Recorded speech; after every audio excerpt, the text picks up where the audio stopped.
창세기 41장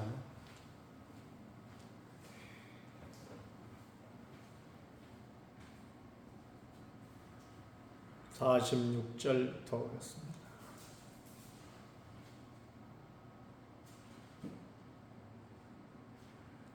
요셉이 애굽왕 바로 앞에 설 때에 30세라. 그가 바로 앞을 떠나 애굽 온 땅을 순찰하니 이굽의 풍년에 토지 소출이 심히 많은지라.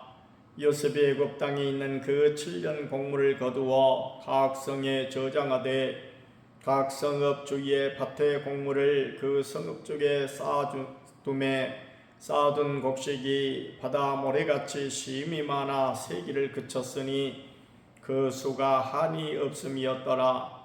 흉년이 들기 전에 요셉에게 두 아들이 나되 곧 온의 제사장 보디베라의 딸 아스낫이 그에게서 낳은지라. 요셉이 그의 장남의 이름을 므낫세라 하였으니 하나님이 내게 내 모든 고난과 내 아버지의 온 집을 잊어버리게 하셨다 하며 차남의 이름을 에브라임이라 하였으니 하나님이 나를 내가 수고한 땅에서 번성하게 하셨다 함이었더라. 애굽 땅에 7해 풍년이 그치고 요셉의 말과 같이 7해 흉년이 들기 시작하매 각국에는 기근이 있으나 애굽 온 땅에는 먹을 것이 있더니 애굽 온 땅이 굶주림에 백성이 바로에게 부르짖어 양식을 구하는지라. 바로가 애굽 모든 백성이 이르되 요셉에게 가서 그가 너희에게 이르는 대로 하라 하니라. 온 지면에 기근이 있음에 요셉이 모든 창고를 열고 애굽 백성에게 팔세. 애굽 땅에 기근이 심하며 각국 백성도 양식을 사려고 애굽으로 들어와 요셉에게 이르렀으니 기근이 온 땅에 심함이었더라. 아멘.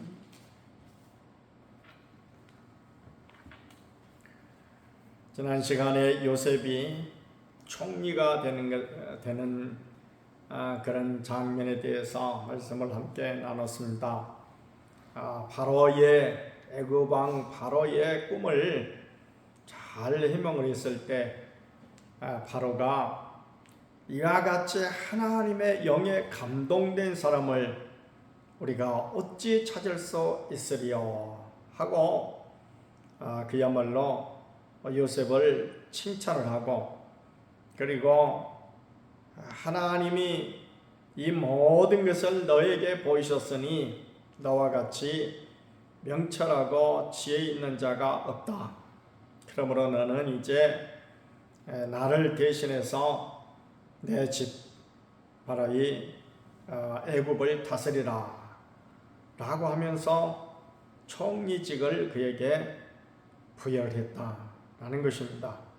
그러면서 이제 모든 일에 결재를 할 수 있는 어떤 일들을 시행을 하게 될 때에 그 일을 직접적으로 시행하는 것은 그야말로 오늘날로 따지면은 이제 내각 아니겠습니까? 말하자면 장관들, 그런 사람들이 어떤 일을 하고자 그 일의 내용을 올리면은 그것을 이제 결재를 하는 그 수단이 그때 당시에는 인장 반지였어요. 그러니까 왕이 끼고 있는 그 반지를 갖다가 딱 이렇게 누르면은 그것이 말하자면 이제 결제 수단이 됐던 거죠. 옛날에 우리들도 회사라든지 어떤 기관에서 이렇게 장들이 쓰는, 기관장들이 쓰는 도장이 특별히 있었습니다. 그것이 그냥 일반적인 장의 이름이 그 새겨진 도장이 아니고, 그냥 예를 들면은 교회 같으면 당회장인, 노예 같으면 노회장인, 서기인 이렇게 해가지고 있는데 이런 도장을 찍었죠. 지금 우리나라의 결제 수단은 이제 곳곳에서 이런 도장 문화가 없어지고 사인을 대신하게 돼요. 사인. 그러니까 그야말로 이 사인은 사실은 사후사에서 생겨난 것인데 그렇게 된 것이죠. 어찌됐든 요셉이 애굽의 총리가 되었다. 그러면서 요셉이 이제 거기서 결혼도 하게 됐고, 그래서 총리가 되어서 애굽 온 땅을 순찰하게 되었다고 그랬습니다. 바로 그때의 요셉의 나이가 30살이었다. 요셉이 몇 살까지 삽니까? 요셉은 그렇게 그때 당시의 나이로서 많이 오래 산 그런 사람은 아니었습니다. 물론 그렇다고 결코 짧은 그런 나이는 아니었습니다. 한 110살이 죽었어요. 110살에. 그렇기 때문에 아마도 죽을 때까지 총리를 했다고는 볼 수는 없을지라도 요셉이 이제 출애굽기가 요셉이 죽고 난 이후에 이제 사건이 출애굽기에 나오게 되어지는데 바로 이제 요셉이 애굽 땅에서 총리가 된 이후로 80년을 살았다라는 것을 이제 알 수가 있죠. 그리고 이제 요셉이 온 땅을 이제 순시를 합니다.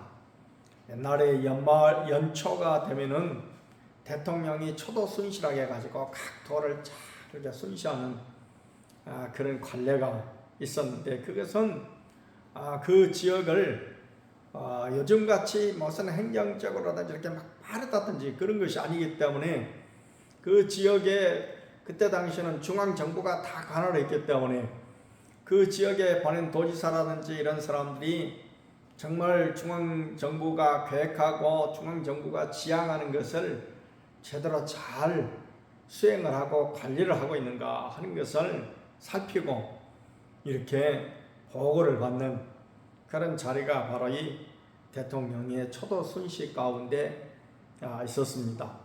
그런데 지금 요셉도 애굽이라고 하는 거대한 나라를 다스리기 위해서는 그 지역의 현안들도 살펴봐야 되겠고 지역의 어떤 특색 같은 것도 살펴봐야 되겠고 지역의 어떤 흐름이라든지 민심 위와 같은 것들을 잘 살펴야 땅을 다스릴 수 있는 것이지 가만히 앉아서 우리가 흔히 앉아서 무슨 일을 하는 거 보고 탁상공론이라고 그러죠.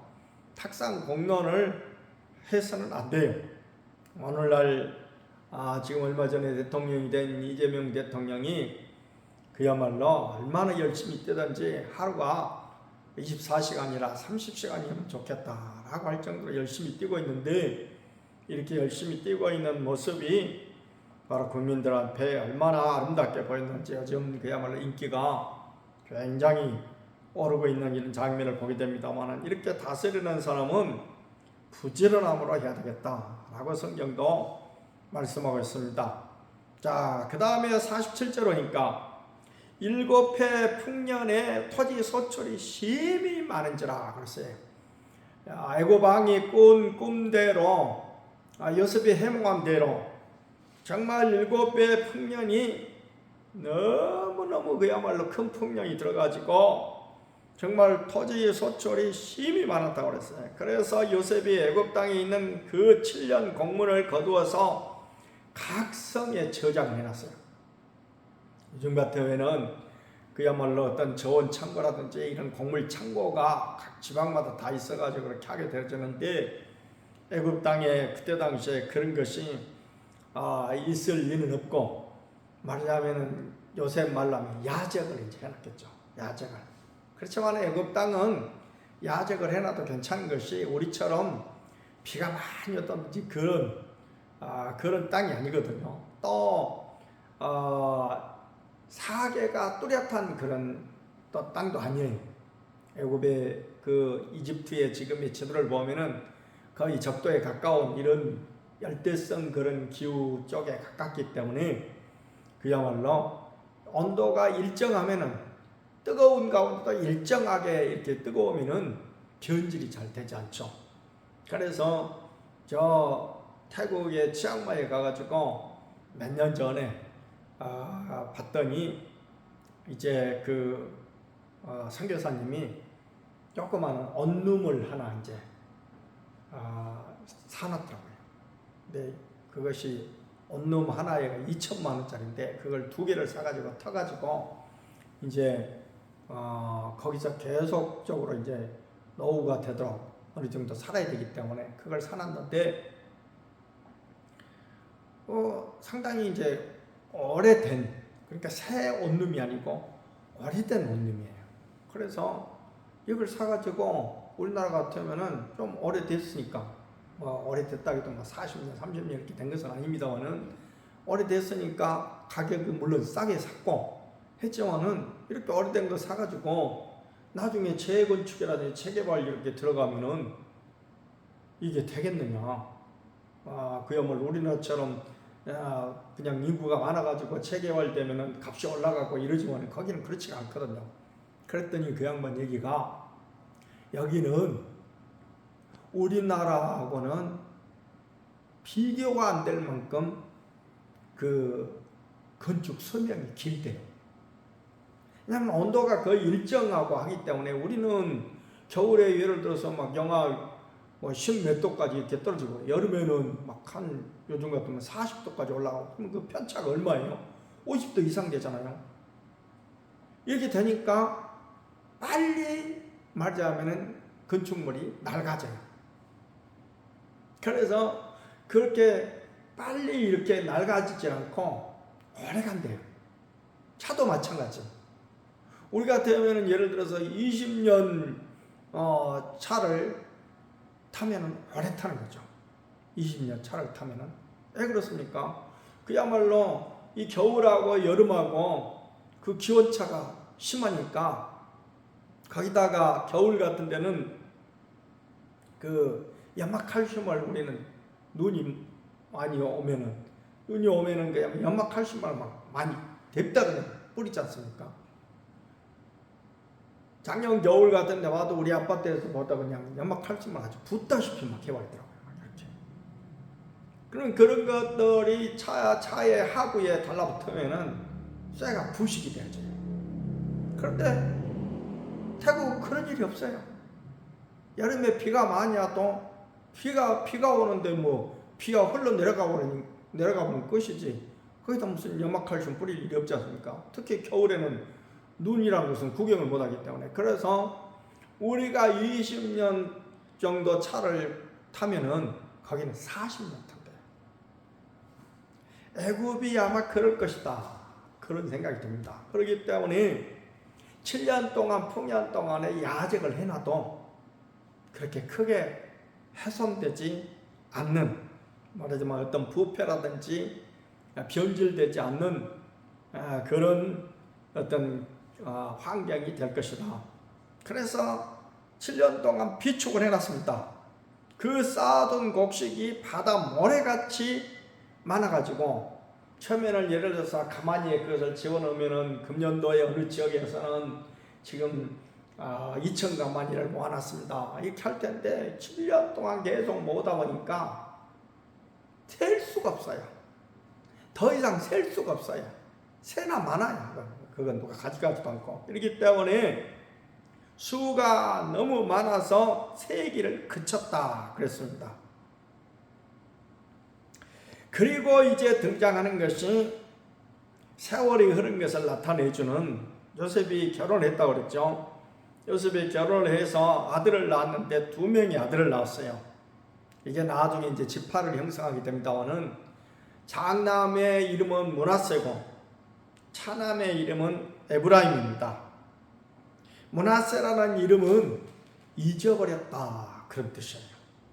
사람이 이름을 지을 때에 그야말로 의미를 거기다 부여해줘가지고 이름을 짓습니다.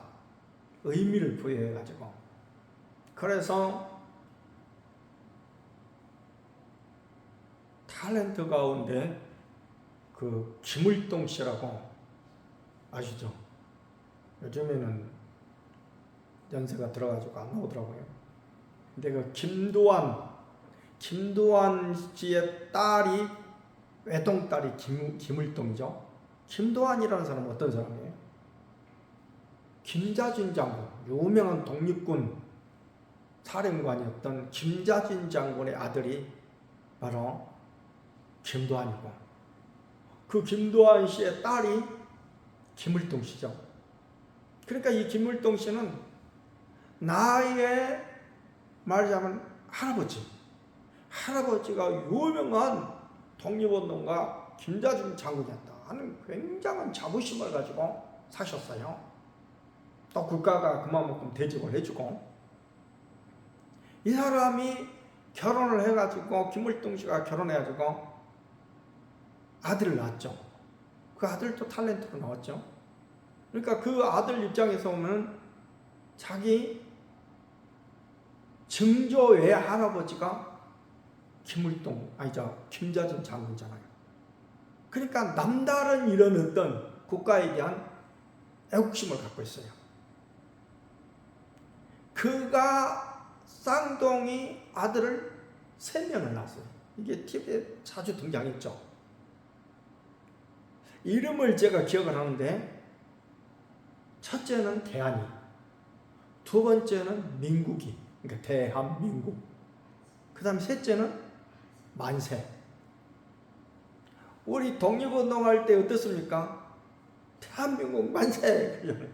근데 그 세 쌍둥이, 참 세 쌍둥이도 귀하지만은 세 쌍둥이 이름을 그렇게 애국적인 이름을 붙였어요. 대한민국 만세. 그렇듯이 오늘 이 요셉이 아들을 낳았는데, 요셉이 낳은 아들은 2명입니다. 므낫세와 에브라임이에요. 그런데 이 므낫세 에브라임에게 이름을 붙이는데, 므낫세라는 이름의 뜻은 뭐냐? 잊어버렸다. 잊어버렸다. 우리말로 하면 잊어버린 그런 뜻인데, 사실은 알고 보면 잊어버리고 싶다, 그런 이름이에요. 무엇을요? 옛날에 너무너무 종살이 할 때 고통스러웠던 그러니까 자기 역사가 그 아들을 통해서 표현이 된 거죠. 자기 살아온 역사가 너무너무 고통스럽다, 그 말입니다. 요셉이 종살이 한 것이 창세기 39장부터 나와 있습니다만, 요셉이 아주 무지막지하게 고생을 했다라고 기록이 되어 있습니까? 안 돼 있어요. 오히려 그 아버지인 야곱은 20년 동안 머슴살이 할 때 엄청난 고생을 했다는 것을 곳곳에 사실은 조금씩 엿볼 수가 있었죠. 하지만 요셉은 이보다도 더 큰 고생을 했어요. 그럼에도 불구하고 요셉은 한 번도 고생했다고는 이 표현이 나오질 않습니다. 물론 자세히 읽어보면 그런 흔적들이 조금씩 있기는 합니다만은, 그런데 너무너무 고생한 힘든 그런 인생길을 살았다고 하는 것이 아들을 낳았을 때에 그것이 표현이 되어지는데, 그게 그 아들의 이름이 이제는 잊어버리고 싶다. 그런 내가 과거에 너무너무 수고했던 것을 잊어버리고 싶다 라고 해서 므낫세라는 이름을 지었고, 두 번째는 에브라임이라 그랬어요. 에브라임이라는 말은 번성할 것이다. 이제는 셈이라도 그야말로 번성할 것이다, 그런 뜻이 바로 에브라임이라는 뜻입니다. 그래서 이제는 거기에 과거와 미래가 아들들의 이름을 통해서 나와 있죠. 그러니까 하나는 그 고생스러운 이것을 이제는 잊어버리고 싶다. 옛날 고생을 생각하면은 우리말 표현 가운데 그런 말이 있죠. 그냥 몸이 떨려요. 몸서리쳐요. 그러니까 그것은 더 이상 생각하고 싶지가 않아요. 그래서 므낫세, 두 번째 아들은 이제 하나님께서 내게 은혜를 베풀어 주셔서 앞으로의 우리의 길은 창성할 것이다 라고 해서 에브라임이라고 지었다고 했습니다. 이렇게 중간에 7의 풍년이 되는 중간에 이 기사가 등장하고, 그 다음에 54절로 하니까 53절부터 애굽 땅이 7의 풍년이 그치고 요셉의 말같이 7의 흉년이 들기 시작하네. 그래서 이제부터 이제 흉년이 들기 시작합니다. 풍년의 때는 빨리 지나갔을까요? 더디게 지나갔을까요? 우리 생각에. 우리가 인생길을 살면서도 좋은 시절은 빨리 지나가요. 그렇지만 고통스러운 시절은 빨리 지나갑니까? 더디게 지나간 것 같습니까? 더디게 지나갑니다. 근데 시간적으로 따져놓고 풍년도 7년, 흉년도 7년에서 똑같아요. 그럼에도 불구하고 이 고통스러운 흉년은 정말 빨리빨리 안 갔을 거예요. 너무너무 힘들었을 거란 말입니다. 그래서 그야말로 이제 그 흉년의 때가 사람들이 굶주려 가지고 55절이니까 바로 앞에 가서 부르짖었다고 그랬어요. 부르짖었다고 그랬어요. 임금님, 말하자면 그때 당시 임금을 부를 때는 뭐 마마 그랬겠죠. 상간 마마, 우리 지금 다 죽게 생겼습니다. 우리 좀 살려주세요. 라고 하니까 왕이 뭐라 그러는 거니?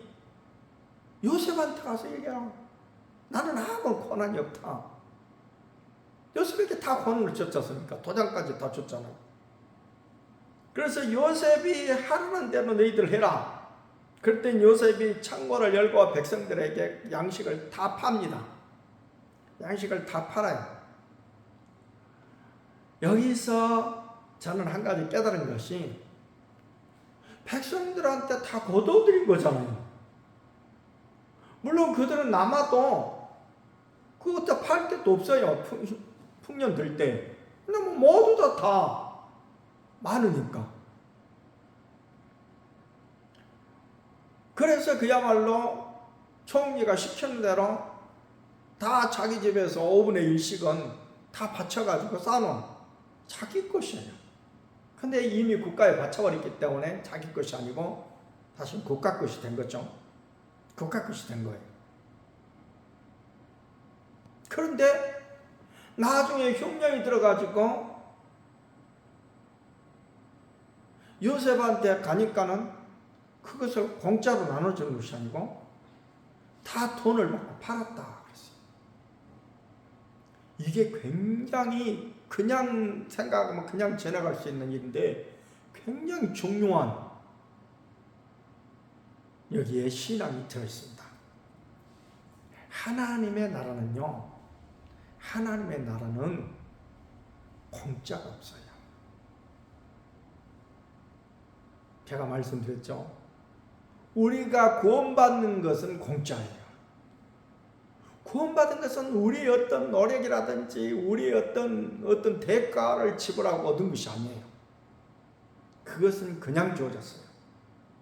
하지만 우리가 살아가는 모든 일에는 다 수고가 따릅니다. 대가가 있어야 돼요. 그래서 그야말로 일부의 어떤 사람들은 교회에서 어떤 것을 그냥 공짜로 주는 것을 굉장히 좋아하는데 그것은 신앙적이 아닙니다. 절대로 공짜를 좋아해서는 안 돼요, 성도는. 그래서 다 어떤 값을 주고 팔았다. 심지어 어떤 일이 있었는 거니? 어떤 교회에서 보니까 어떤 사람이 그 교회를 다니면서 11조를 남보다 더 많이 했는가 봐요. 꼬박꼬박 잘하고는 이제 그 교회를 무슨 이제 사고가 터져가지고 나가게 되니까는 내가 그동안 바친 11조 다 내놔라는 거예요. 저런 사람도 다 있습니다. 우리 교회 내에도. 그러니까 교회가 그거 하나님 앞에 바쳤는데 어떻게 줄 수 있느냐. 그러니까 그 사람이 법정에 고발을 했어요. 내가 교회에다가 이렇게 헌금을 했는데 내가 교회 꼴보기 싫어가지고 나 그거 다 과거에 낸 헌금 받고 가야 되겠다. 그랬더니 재판장에서 뭐라고 판결을 난 줄 아십니까? 다 줘라 그랬겠어요? 그렇지 않습니다. 기부금은 자발적으로 낸 것이기 때문에 그것은 줄 수가 없다. 사회재판장에서는 그렇게 판결이 났어요. 하지만은 교회 재판장에서는 어떻게 판결이 났을까요?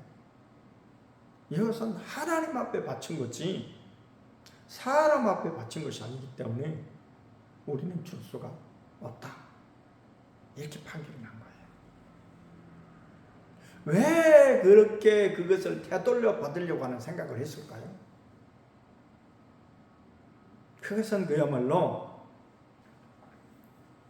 교회에다가 바쳤다고 하는, 하나님 앞에 드렸다고 하는 그런 생각을 하지 않고 교회에다 바쳤다고 하는 그런 생각을 하기 때문에 그런 일이 있고, 그 교회에다가 내는 헌금 같은 것을 일종의 무엇을 바라고 하는 이런 수수관계로 이렇게 했기 때문에 그런 생각을 하게 됐다 하는 것입니다.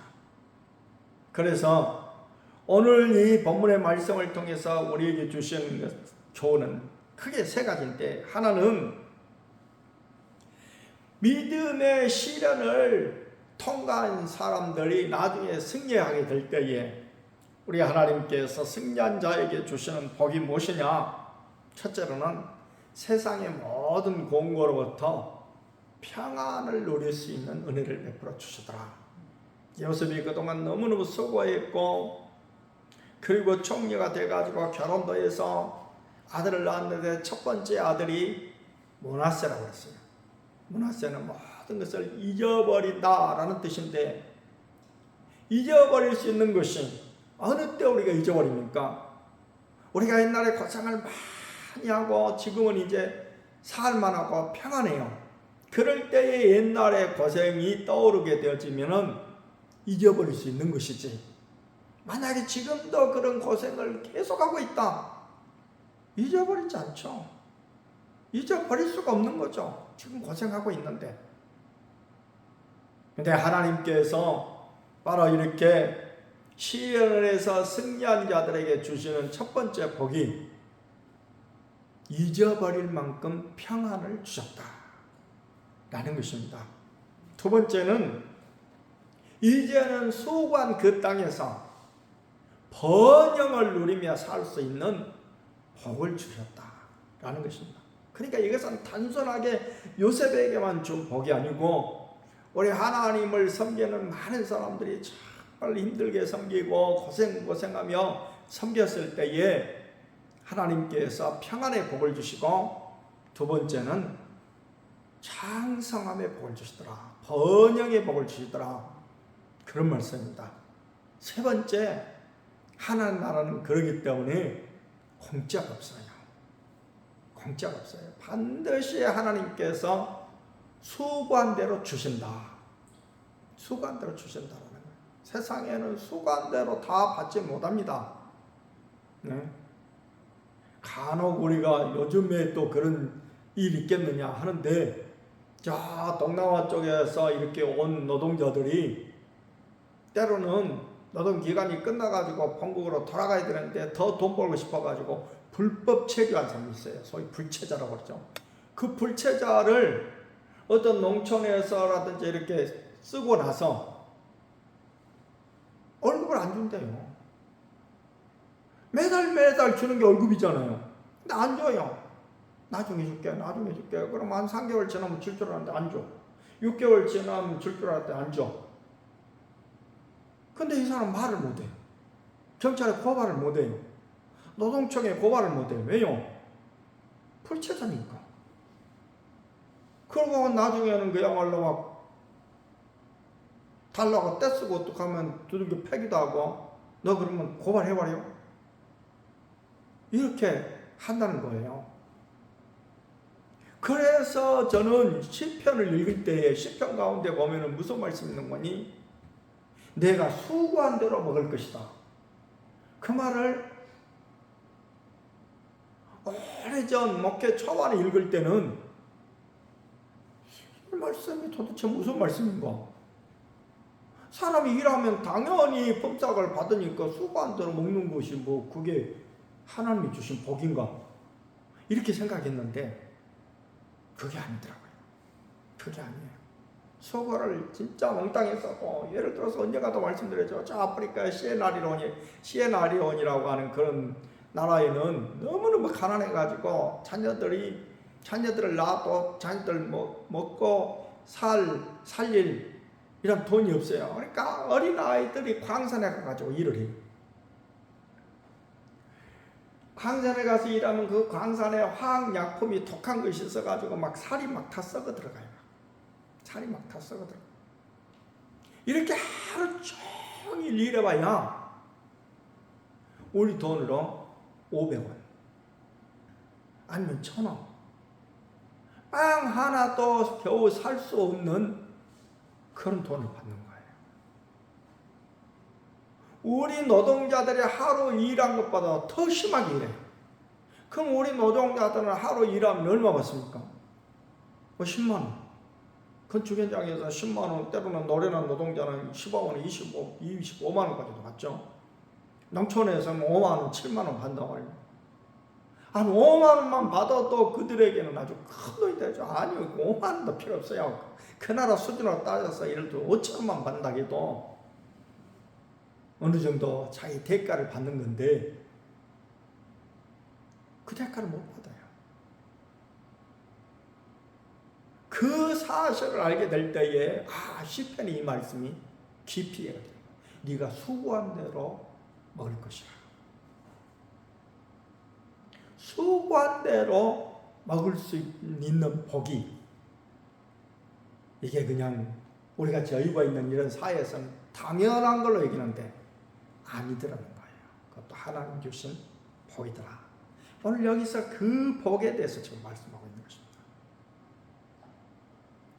우리가 열심히 기도한 대로, 믿음으로 기도한 대로 응답받고, 하나님을 정말 믿음으로 찬송했을 때에 내 마음 가운데 평안이 오고 기쁨이 오고 수고한대로 받는 거죠.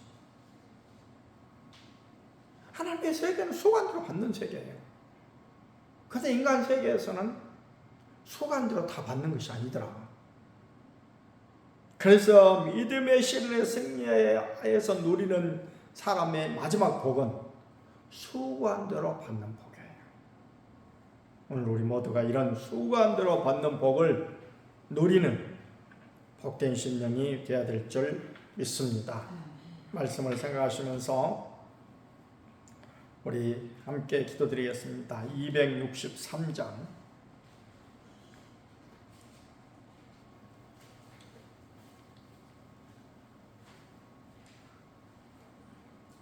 부르신 다음에 말씀을 생각하시면서 기도드리고, 그리고 또 우리 나라를 위해서 오늘 뉴스를 들으니까 이제 우리나라에 그 장관이 17개 부서가 있는가 봐요. 17명의 장관을 다 대통령이 이제 뽑아놨어요. 그 장관들은 국회 청문회를 거치고 나야 정식으로 이제 임명이 되어지는 거죠. 그래서 아직까지는 이제 다 인선됐습니다. 그들이 이제 진짜 대통령 밑에서 일할 사람들이죠. 이 귀한 정권이 정말 정직하게 일을 열심히 해서 정말 우리나라가 보다 더 살기 좋은 나라가 되게 해달라고 기도드리고, 우리 새벽 기도회를 위해서 온 성도들이 새벽 기도에 다 100% 참여할 뿐만 아니라 새벽 시간에 정말 늘 목사가 기도한 것 같은 그런 기도의 제목을 가지고 기도함으로써 하루가 정말 새벽부터 승리하는 복된 삶이 되게 해달라고 함께 기도드리겠습니다.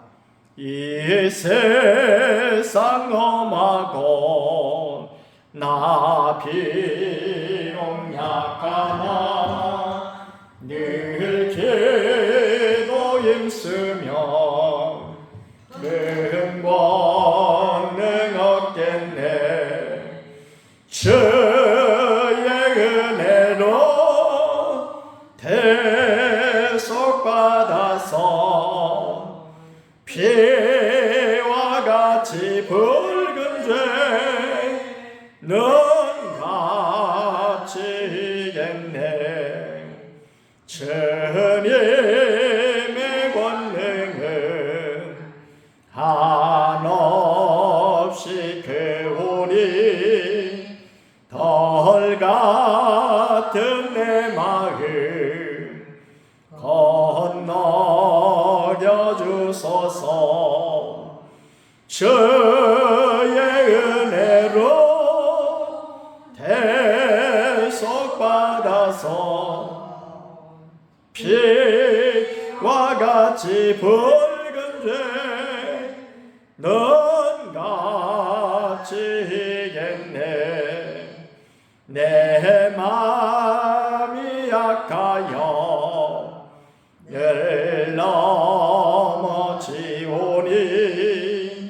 주 예수 임조사 거세게 하소서.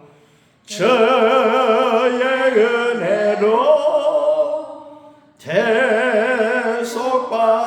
대속받아서 피와 같이 붉은 죄 넌 갚지겠네.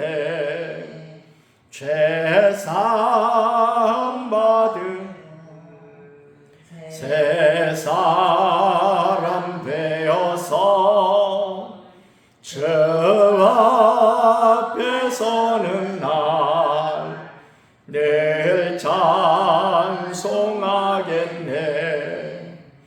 주의 은혜로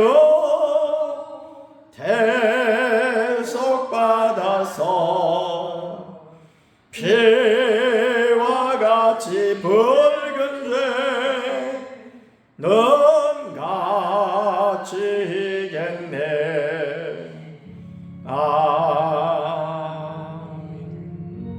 은혜롭고 자비로우신 하나님, 그 크신 은혜와 사랑을 중심으로 감사드립니다.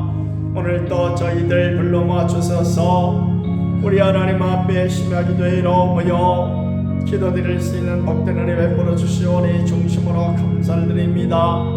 연일 지속되는 이 참으로 이제 뜨거운 열기 가운데서도 저희들 지켜주시고 은혜 베풀어 주심을 중심으로 감사드립니다.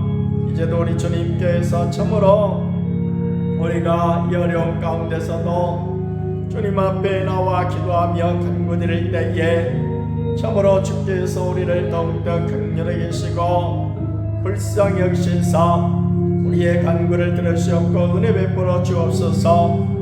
요셉의 시련의 기간을 끝내고 이제 주님 앞에서 놀라운 참으로 사랑을 받게 될 때에 주님께서 그와 같은 시련의 기간을 통해서 놀라운 은혜를 베풀어 주셔서 참으로 과거의 어려움을 잊을 만큼 평안을 얻게 해주셨고 장성하게 복을 얻게 해주셨습니다.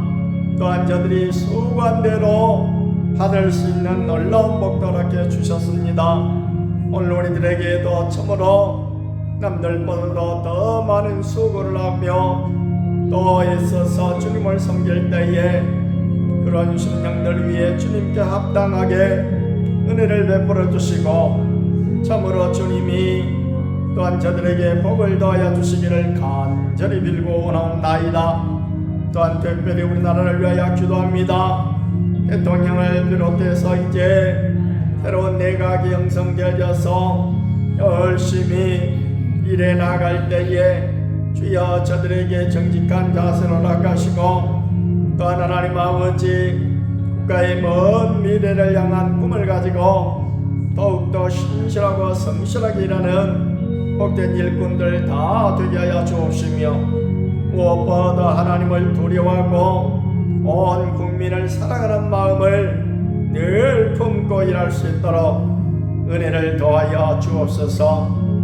우리들 사랑교회를 사랑하시사 새벽을 깨워주셔서 우리들 사랑교회 온 성도들은 새벽 시간에 기도하는 성도로서 자신과 가정과 자녀들과 교회 하나를 위하여 기도하며 늘 저 시간부터 주님과 동행하고 주님이 함께 하시며 주님이 인도자가 되어주시고 주님이 주관하시는 아름다운 주의 백성들이 다 되어지므로 생명으로 충만하여 참으로 능력 있는 삶을 살게 도와주시고 사명을 감당하는 아름다운 심령으로 살아갈 수 있도록 역사해 주옵소서.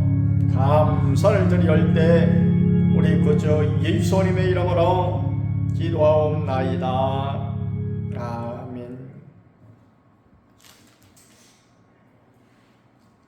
266장 부르신 다음에 우리 태신자를 위해서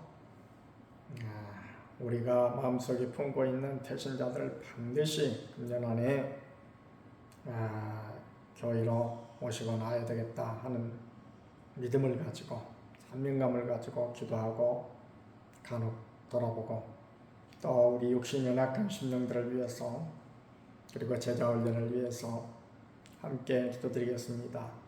저의 피로 이룬 샘물 참개권을 또다 그 원하는 그 신능력 다 찬송할지라. 찬송하세 주의 보혈 그 샘에 지금 나아가 죄의 깊이 빠진 이 몸 그 피로 씻어 맑히네. 죄악 세상 이김으로 거룩한 길 가는 나의 마음 성전 삼고 주께서 계시네. 찬송하세 주의 보혈 그 샘에 지금 나아가 죄의 깊이 빠진 이 몸 그 피로 씻어 맑히네. 저 예수를 깊이 아는 놀라운 그 은혜 하늘나라 즐거움이 매일 새롭도다. 찬송하세 주의 보혈 그 샘에 지금 나아가 죄의 깊이 빠진 이 몸 그 피로 씻어 맑히네. 자비롭고 거룩하신 하나님, 이 시간 우리의 태신자를 위하여 기도합니다. 우리가 마음 가운데 품고 참으로 사랑하는 그의 귀한 태신자가 어서속히 참으로 주님 전에 나오는 아름답고 복된 심령이요 생명을 얻되 더 풍성히 얻는 놀라운 은혜가 나타나기를 원하여 하나님 앞에 간구드릴 때에 먼저 우리를 살펴주옵소서. 정말 우리가 형식적으로 입만 입술만 벌려서 드리는 기도가 아니라 정말 마음 가운데 주님 앞에 안타까운 마음 자세를 가지고 정말 우리 하나님께서 반드시 내 기도를 들으시옵시고 역사하실 것을 믿는 믿음을 가지고 하나님 앞에 늘 기도하게 될 때에 때가 차면 우리 주님께서 그들의 마음을 움직이시고 은혜 베풀으실 줄 믿사옵나니 우리에게 믿음을 더하여 주시기를 간절히 빌고 원하옵나이다. 또한 유신의 약한 마법응 집사님, 강국자 원사님, 정용래 원사님, 백정은 집사님, 일로하신 우리 원사님들을 기억하시고 주여 저들을 불쌍히 여기시고 긍휼히 여기시사 육신이 약하게 될 때에 영적으로도 나약해지기 쉽습니다. 우리가 좌절하고 낙심하기 쉽습니다. 주께서 참으로 저들 가운데 믿음을 다하여 주셔서 주님을 바라보고 만병에 대해 의사가 되신 우리 주님께서 이 땅에 있을 때 수많은 병자들을 고쳐주신 같이 오늘 우리들도 고치시기 원하시오니 주님 앞에 모든 것을 내맡기고 간절히 주님 앞에 부르짖고 우리의 연약감을 긍휼히 계시고 돌보신 하나님 앞에 간구드림으로 상결같이 나음을 얻고 회복되는 놀라운 기적을 맛보게 해주시기를 간절히 빌고 원하옵나이다. 또한 제자 훈련 받으면 우리가 주님의 제자로서의 삶을 이 땅에 살아가기를 원합니다. 주님을 닮게 도우시옵고 주님의 말씀에 따라서 복음을 전하게 도우시옵고 자기를 부인하고 자기 십자가를 지고 주를 따르는 아름답고 복된 심령들이 되어져서 정말 주님을 기쁘시게 해드리고 주님께서 오늘 우리를 통해서 영광 거두시는 아름답고 복되는 이 역사가 있게 하여 주옵소서. 감사를 드릴 때 우리 구주 예수님의 이름으로 기도하옵나이다. 아멘.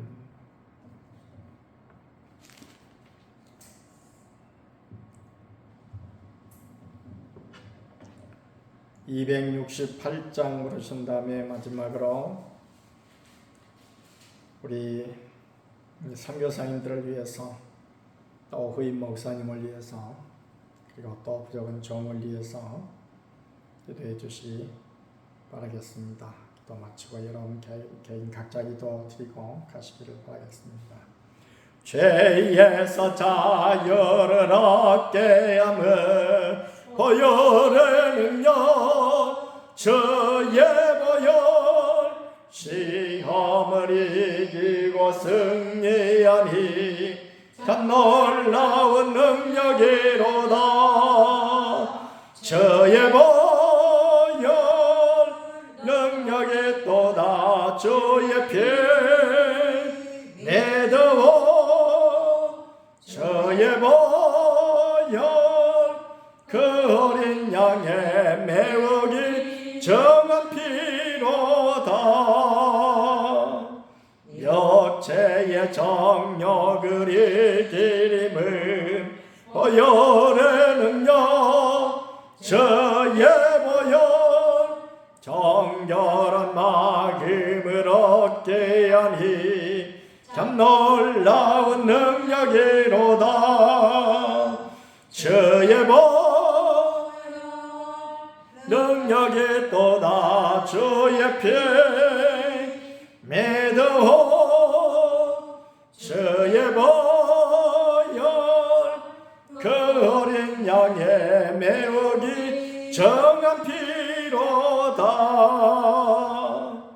눈보다 더 이게 밝히는 것 보혈의 능력 주의 보혈 거장한 모든 것 밝히시니 참 놀라운 능력이로다.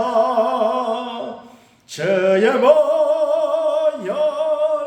능력이 또다. 주의 피 믿어 주의 보혈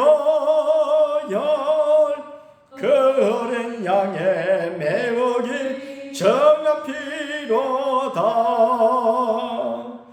거저의 복음을 전할 제못 보혈의 능력 주의 보혈 날마다 나에게 찬송 주니 참 놀라운 능력이로다. 주의 보혈 능력이 또다. 주의 피 믿어 주의 보혈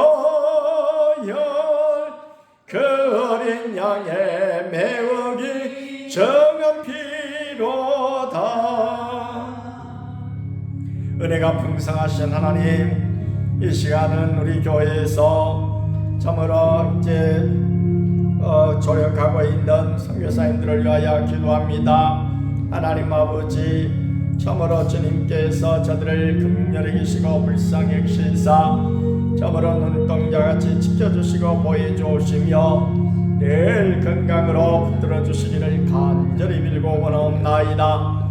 태국의 이제 양동 성사님, 네팔의 음여섭 선교사님, 중국의 김마을 선교사님, 일본의 이병준 선교사, 또 몽골의 조대원 선교사님 기억하시고 주께서 저들이 은혜를 더하여 주시고 늘 긍휼하게 해주시기를 간절히 빌고 원하옵나이다. 또한 우리 목사님을 위하여 기도합니다. 하나님 아버지, 하나님 마음에 꼭 드는 복된 종이여 기도하에 힘쓰는 신실한 종이여 또한 하나님 아버지, 하나님과 교회와 성도를 뜨겁게 사랑하고 그보다 놀라운 비전을 가지고 열정적으로 일하는 복된 목사님을 꼭 보내주시기를 간절히 빌고 원하옵나이다.